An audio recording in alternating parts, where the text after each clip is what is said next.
बनिए ने जब लड़के के सिर पर चंदन की लकड़ियों का गट्ठर देखा तो उसने आवाज देकर उसे अपने पास बुला लिया और बोला, क्यों भाई, क्या मूल्य चाहते हो इन लकड़ियों के बदले? पढ़ा लिखा ना होने के कारण वो थोड़ा सादा ही था।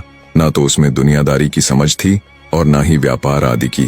वो तो बस अपने पेट की भूख मिटाने के लिए शहर आया था। अंततः उसने सेठ से कहा कि मुझे इन लकड़ियों के बदले 2 वक्त की रोटी चाहिए।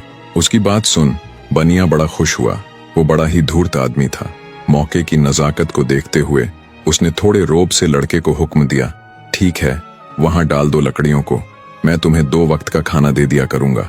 अब यही काम उस लड़के की रोजमर्रा की जिंदगी में शामिल हो गया। वो वन के अंदर से चंदन की लकड़ियां लाता और बनिया बदले में उसे 2 वक्त की रोटियां दे दिया करता। बनिए ने ज्यादा समझदार बनते हुए उस लड़के जिसे वो लकड़ियां कहकर पुकारता था का हिसाब अपने बही खाते में लिखना शुरू कर दिया कि मैंने कब से इसे रोटी देनी शुरू की। पर बनिया इस बात से बिल्कुल बेखबर था कि एक दिन उसका ये लिखा हुआ हिसाब ही उसके लिए आफत बन जाएगा। जिस नगर में वो बनिया रहता था उस नगर का राजा बड़ा ही अभिमानी था। राजा की 3 लड़कियां थीं। वो राजा बड़ा ही धूर्त और अभिमानी था। अपने राज्य और संपदा को देखकर वह स्वयं को ही ईश्वर तुल्य समझने लगा था। एक दिन राजा ने तीनों पुत्रियों को अपने समक्ष बुलवाया और प्रश्न किया, बताओ पुत्रियों, तुम किसके भाग्य का अन्न ग्रहण करती हो, किसके भाग का खाती हो? राजा की बड़ी और मझली पुत्री ने विनम्रता पूर्वक उत्तर दिया, पिताश्री, हम तो केवल आपके प्रसाद और आपके भाग्य का ही सुख भोगती हैं। उनका जवाब सुन राजा अति प्रसन्न हुआ। फिर जब उसने छोटी पुत्री से भी यही प्रश्न किया तो उसने बड़ी ही बेबाकता और आत्मविश्वास से कहा, पिताजी, मैं केवल अपने भाग्य, अपने नसीब का फल खाती हूँ। उसकी बात सुन राजा अत्यंत क्रोधित हुआ। उसका माथा तमतमा उठा। उसने स्वयं को संयत करते हुए सोचा, अभी यह बालिका है, अपनी बड़ी बहनों जितनी समझदार नहीं है।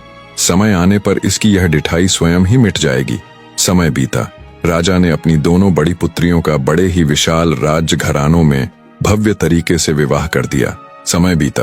राजा की छोटी वाली पुत्री भी अब ब्याहने लायक हो चुकी थी।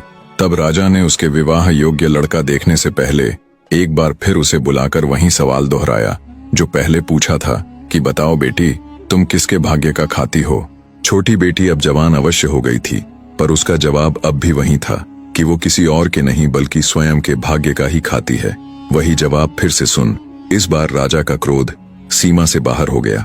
वो गरज कर बोला, पहली बार जब मैंने तुमसे ये सवाल किया था तब तुम्हारे जवाब को सुनकर मैं अपने क्रोध को ये सोचकर पी गया था कि तुम अभी नादान हो।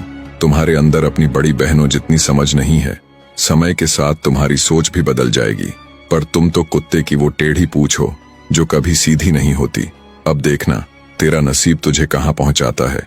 ये कहकर राजा पैर पटकते हुए वहां से चला गया। उसने अपने मंत्रियों आदि से कहा, ऐसे युवक की तलाश करो जो इस राज्य का सबसे गरीब, सबसे अकेला, जिसके आगे पीछे कोई ना हो। दूसरी तरफ रानी का लड़का, लोग जिसे लकड़ियां कहते थे, वो भी 18 वर्ष का हो चला था। अब भी वो पहले की ही तरह जंगल से लकड़ियां लेकर आता और सेठ उसे बदले में 2 वक्त का खाना दे दिया करता। राजा के सैनिक जब तलाश करते करते सेठ की दुकान पर आए और उनसे भी इस बारे में पूछा तो सेठ ने कहा, जैसा लड़का आप ढूंढ रहे हैं बिल्कुल वैसा ही एक लड़का मेरी नजर में है। बनिया राज सैनिकों को अगले दिन सुबह आने की कहता है। अगली सुबह होने पर जब लकड़हारा सेठ के पास आया तो पहले से ही उसके इंतजार में वहां मौजूद राजा के सैनिक उसे पकड़ ले जाते हैं और उसे राजा के सामने पेश करते हुए कहते हैं, महाराज, ये लड़का यतीम भी है और बहुत गरीब भी। धूर्त राजा उसे देख बड़ा प्रसन्न हुआ।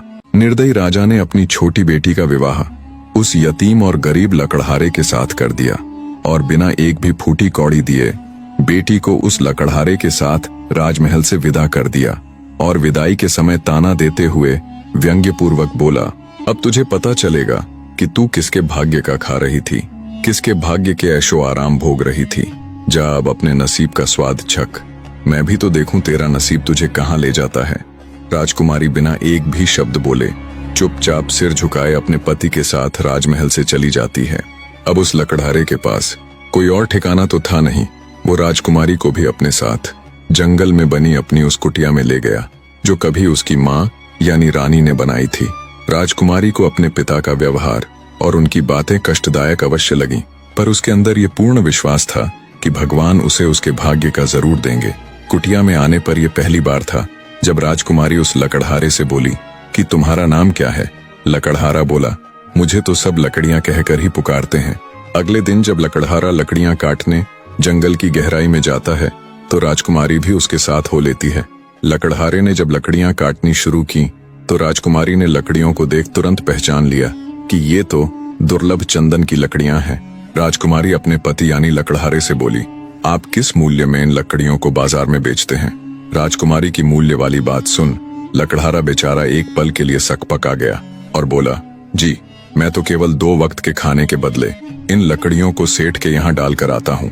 अपने पति के मुख से ये बात सुन राजकुमारी हैरान थी कि कोई इतना भी सीधा, इतना भोला भाला भी हो सकता है। वो अपने पति से बोली, चलो आज मैं भी तुम्हारे साथ शहर चलूंगी। लकड़ियां काटने के बाद दोनों नगर के लिए चल पड़ते हैं। सेठ की दुकान पर पहुंचने पर राजकुमारी ने कड़क होते हुए सेठ से पूछा, क्यों सेठ जी, कितना दाम देते हैं आप इन चंदन की लकड़ियों का? राजकुमारी की बात सुन सेठ की सिट्टी पीट्टी गुम हो जाती है। बौखलाया सा सेठ तुरंत अपना बही खाता निकालकर राजकुमारी को दिखाता है और कहता है, देखो मैं पिछले 4 साल से इसे खाना खिला रहा हूँ। बही खाते को देख राजकुमारी तम तामाते हुए बोली, ओह तो 4 साल से तुम चंदन की इतनी महंगी लकड़ियों के बदले सिर्फ 2 वक्त की रोटी ही देते हो। मैं अभी नगर के राजा के पास तुम्हारी शिकायत लेकर जाती हूँ। अब वहीं तुम्हारे इस अपराध का न्याय करेंगे और तुम्हें उचित दंड देंगे। शिकायत और दंड वाली बात सुन सेठ के पसीने छूटने लगे। उसने हाथ जोड़कर माफी मांगते हुए चंदन के उचित मूल्य के अनुसार पिछले 4 साल का हिसाब लगाकर पूरा पैसा राजकुमारी के हवाले कर दिया। सेठ से मिले उस धन से उन्होंने नगर में एक सुंदर सा घर ले लिया। लकड़हारा अब जंगल की गहराइयों से चंदन की लकड़ियां लेकर आता और उन्हें उचित मूल्य पर बेच देता। एक दिन शाम को जब वे विश्राम कक्ष में बैठे हुए थे तो राजकुमारी ने अपने पति से पूछा, क्या तुम्हें तुम्हारे माँ बाप के नाम आदि के बारे में कुछ भी मालूम नहीं है? तब लकड़हारा भावुक होता हुआ बोला, मैंने जब से होश संभाला तब से खुद को इस कुटिया में ही पाया। मेरे लिए मेरा सब कुछ मेरी माँ ही थी, पर भगवान ने उसे भी मुझसे छीन लिया। इतना कहकर लकड़हारा चुप हो जाता है।